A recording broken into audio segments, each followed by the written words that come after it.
What's going on, guys? Welcome back to my channel. This is Leo's Nerd Talk, and today we're going to be talking about Godzilla King of Monsters. So let's get into that. Godzilla King of Monsters is the third movie in the MonsterVerse universe, and with a couple of days left until Godzilla X Kong: The New Empire comes out, I have a couple more movies to watch and review, and this is one of them. But before we get into my thoughts on Godzilla King of Monsters, make sure to let me know what you guys think about this movie and the whole MonsterVerse universe. Make sure to also hit that like and subscribe button. I'd love for you guys to join this Nerd Talk family. And let's go ahead and get on to the rest of the video. Now, starting out with my pros, I really enjoy that they kind of continue on with the same story in a sense. We have a couple of returning characters.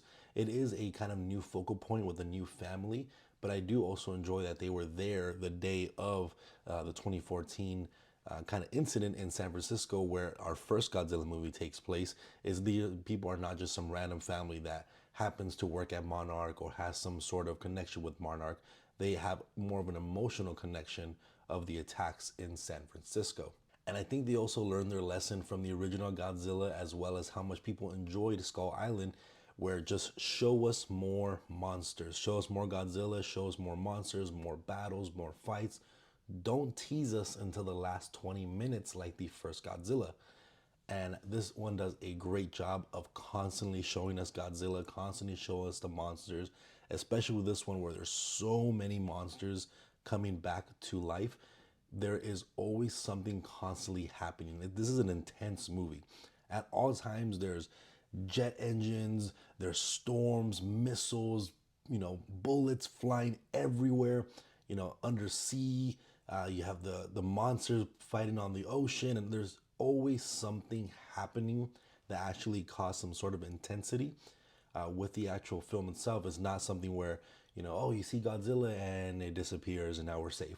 There's always this kind of looming threat of what are these monsters going to do next, and there's always that constant battling between Godzilla and the other monsters. So I definitely enjoy this movie a lot more just for that reason alone. And just like the other two movies in the MonsterVerse, this is one of those popcorn movies you can throw on and have a great time with it, not focus too much on certain story and character arcs or plots or anything like that, because it does fall a little weak on those levels. But for just some big monster battle fun, it definitely delivers on that count. And there were a lot of concepts that I thought were really interesting that I wish they kind of delved a little bit deeper into. But overall, I still kind of enjoyed it, where you have this orca, which is kind of like the machine that our main character Emma built to kind of call out on some of these monsters. And I like how they kind of explained that the way she was able to kind of make these frequencies and signals for the monsters is by using humans, because in a sense we are kind of one of the apex predators. And so it kind of makes like the humans are an apex predator within the monster fight as well. So that's kind of an interesting idea. I just wish they went a little bit more deeper into explaining how that works, how she was able to find that out and stuff like that, because that was a very interesting idea, and I think that was a definitely a good plot to kind of go for. And I do really enjoy this whole orca machine that's kind of playing into a lot of what's going on with the monsters, how they're going to be able to control them, how to kind of calm them, how to get them on their side and all that kind of stuff. So since Godzilla is kind of like that one monster that's trying to bring balance to the earth, while the other ones are pretty much just trying to destroy it, that other element of the orca being able to also calm them and kind of control them is a pretty interesting concept. And I also enjoy the concept of the monsters just being the balance of Earth, and how they kind of explain that wherever the monsters go, wherever they destroy, and there's destruction and death, where we as humans may think that's kind of a tragedy, which it is, but what follows beyond that is more life.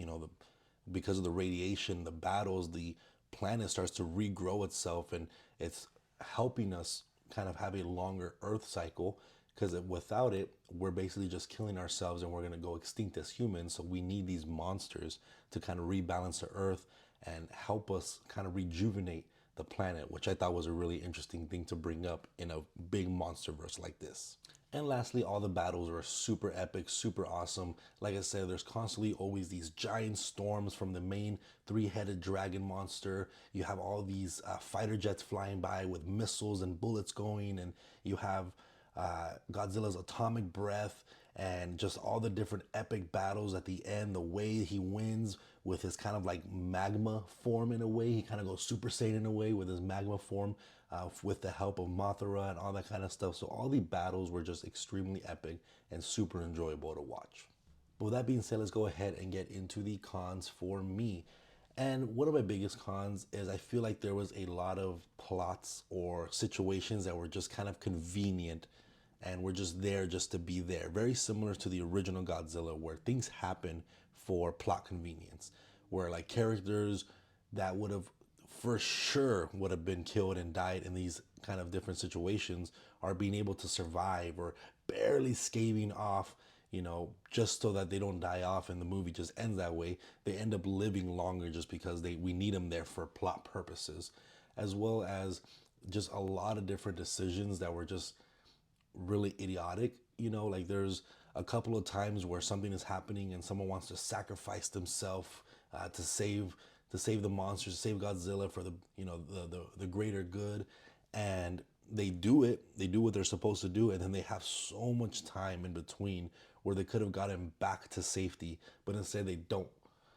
And that's fine when it's one of those times where literally if they don't do it, they will not make it back regardless. But they give them so much time in between to kind of elevate this dramatic effect that doesn't really feel that dramatic, because you're like, you could have just done what you were supposed to do and then run back to safety. So there's a lot of different idiotic decisions that just kind of make you feel a little disconnect, and you're just like, no, no, that someone with a brain wouldn't do that. They just wouldn't. There's an easier way to do this. And overall, I don't think performances were really that well. Even someone like Millie Bobby Brown, I don't think she really does a great job in this movie either. I don't think any performance really stands out. It's all pretty generic, and reactions and just the way they emote and emotions and stuff like that, it just doesn't feel genuine. But at the end of the day, this is not what you go to a Godzilla for. You don't want to really worry too much about the humans unless you're watching Godzilla Minus One, in case that's a wonderful movie. But in movies like this, the Hollywood Godzilla MonsterVerse universe, you go for the giant monster battles, and that's what you get. But let me know what you guys think about Godzilla King of Monsters. Again, do you guys enjoy the MonsterVerse universe? Do you guys like Godzilla, King Kong? Are you guys excited for Godzilla X Kong, the New Empire? I pretty much am. I'm ready to see what this WWE of monsters is going to be. But again, if you guys like talking about things, movies, TV shows, or video game related, make sure to hit that like and subscribe button. Make sure to let me know all your thoughts in the comment section down below, and I'll see you guys on the next review. Thank you.